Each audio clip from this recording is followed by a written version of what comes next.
AI may assist your research process, but it must never replace your thinking.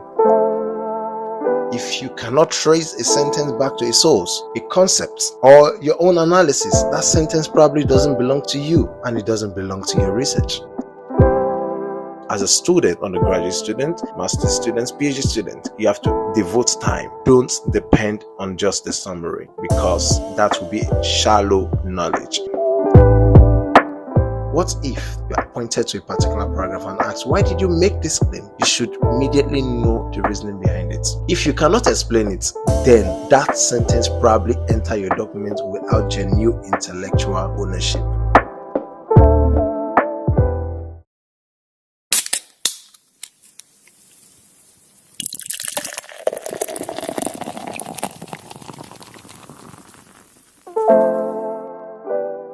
Many students are quietly asking the same question today.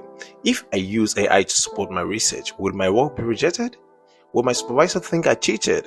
What if my dissertation, my project, my thesis fails the plagiarism check because of AI? The truth is that artificial intelligence is now part of academic environments. Tools such as ChatGPT, Copilot, and other writing assistants are already being used by researchers around the world. The real question is no longer whether AI exists in research. The question is how we use it responsibly. In this episode of the OAsis Academic Adventure, we will discuss the fears surrounding AI, plagiarism, and authorship. I will explain what responsible use actually means, how to ensure that your research remains genuinely yours, and how to maintain full intellectual ownership of every sentence you submit. If you are a student, a thesis writer, or an early career researcher wondering where the line is drawn, this conversation will give you clarity. Let's begin with a simple truth. AI is not automatically plagiarism. Plagiarism occurs when someone presents another person's idea, words, or intellectual work as their own without acknowledgement. AI, on the other hand, is a tool. The ethical question depends entirely on how it is used. Think of this way. In academia, we already use many forms of support, such as dictionary to clarify meaning, grammars, tools to improve clarity, citation managers to organize references, statistics softwares to analyze data.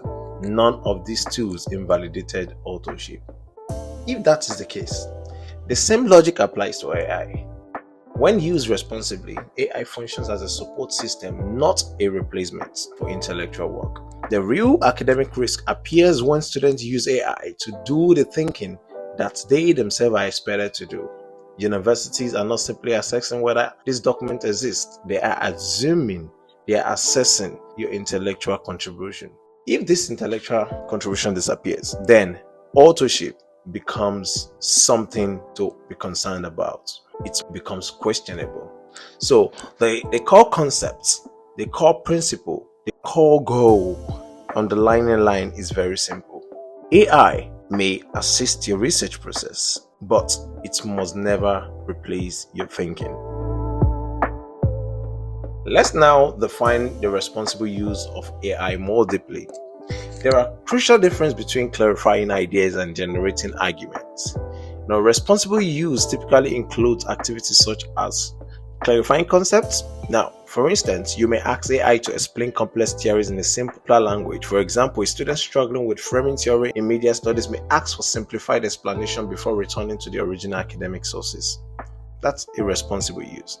You could also use it to break down difficult material. AI can help you summarize a long article so you can quickly understand its structure before reading it more carefully. Remember, this is not a replacement to you going through the entire document. It's just for you to have an idea. So as a student, undergraduate student, master's student, PhD student, you have to devote time. Don't depend on just the summary, because that will be shallow knowledge. There will be case studies, instances that will give you better insight and in fact spark critical thinking than for you to depend on the summary. If you read and engage the main text, you'll be able to benefit from all of these very good things. Deeper understanding is required for you to have stronger mark.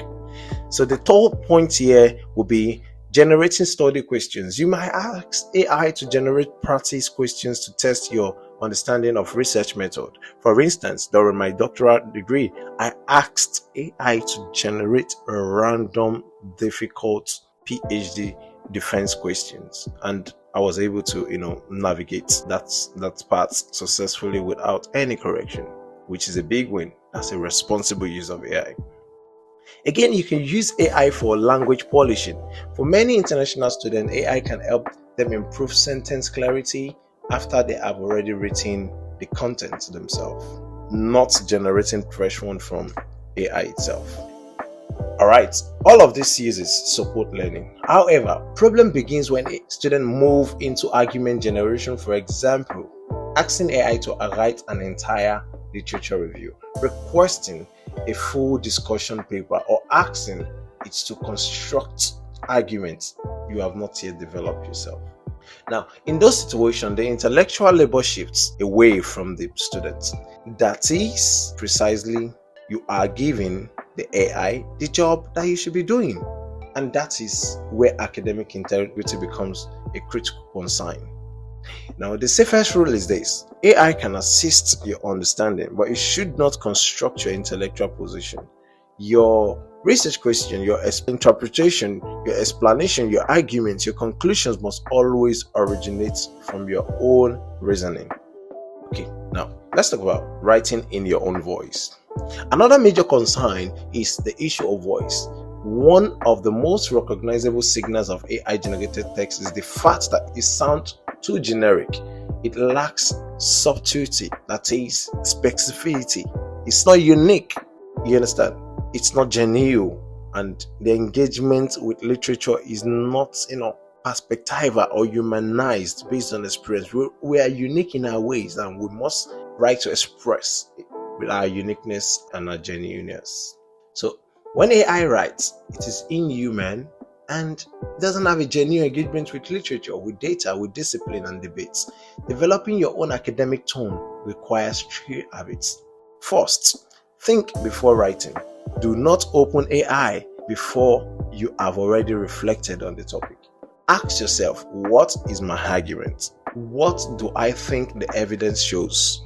Where do I stand in relation to the literature? Once you know your intellectual position, writing becomes more authentic. Do not let AI replace you. Second, write a rough draft independently. Before using any support tool, produce a first draft in your own words. It doesn't need to be perfect. In fact, it should not be perfect. Drafting it is where your thinking becomes visible. After that stage, AI can then be used for editing, suggestion, clarity, and structural improvement. Third, connect arguments to sources. This is part of the places where AI fails, and that's where you're caught. Academic writing is anchored in evidence. When you explain an idea, you should connect directly to something you have read, analyzed, or observed. And you can even do some comparison. If you cannot trace a sentence back to a source, a concept, or your own analysis, that sentence probably doesn't belong to you, and it doesn't belong to your research. Your voice emerges when you engage critically with sources rather than simply producing them. Let's talk about the ownership test. Defending every sentence. I'm a big fan of this, that if you cannot defend it, do not submit it. Here is a practical exercise that every researcher should adopt. I call it the ownership test. Before submitting any piece of academic writing, ask yourself a simple question about each paragraph. Can I defend this sentence if my supervisor asks about it? If the answer is yes, then the sentence belongs to you. You should be able to explain why the sentence is there, which source informed it, how it connects to your argument. Imagine sitting in a viva or an oral defense or pre-field or even post-field, or you're being examined and question arises, or someone reads your work and asks you a question. What if you're pointed to a particular paragraph and asked, why did you make this claim? You should immediately know the reasoning behind it. If you cannot explain it, then that sentence probably entered your document without genuine intellectual ownership. Here's a checklist that you can work with. A useful checklist for that matter. 1. Source verification. Every fact claim, every factual claim should trace back to a credible source. It should be traced back to a credible source. 2, conceptual clarity. You should understand every theory and concept you mention. 3, argument alignment. Each paragraph should move your argument forward. AI cannot simply do this. To be overstretching. Some of you go to the point of even paying for premium services, thinking this will fix it. Well, you are limiting your chances of learning and limiting your chances of defending your degree. And the 4th one is language ownership. Even if a tool suggested improvement, the final wording should feel natural to you. When these 4 checks are satisfied, your ownership remains intact. And I'm bringing this to a close by sharing my perspective. Artificial intelligence is not the enemy of research, but it does require a shift in how we think, a shift in ownership, you understand, a shift in authorship, a shift in how we deal with the things, our data as primary, secondary resources. It does require a shift in how we think about authorship itself. Responsible researchers treat AI as a support system for thinking, not as a substitute for thinking. The moment you ensure that every idea originates from your own intellectual engagement with the topic, your work remains authentically yours. So if you are worried about rejection because of AI or about AI, remember this principle. The real test is not whether AI was present somewhere in your workflow. The real test is whether the thinking in your research is genuinely yours. And that is something no tool can replace. If this episode has helped you clarify how you approach AI responsibly in your research journey, consider sharing this with a fellow system will be very helpful because they may also be navigating these questions. You have been listening to the OAsis Academic Adventure, where we explore the hidden curriculum of academia and make the research journey clearer, one conversation at a time. Until the next episode, keep thinking, keep questioning, and keep building research that truly belongs to you.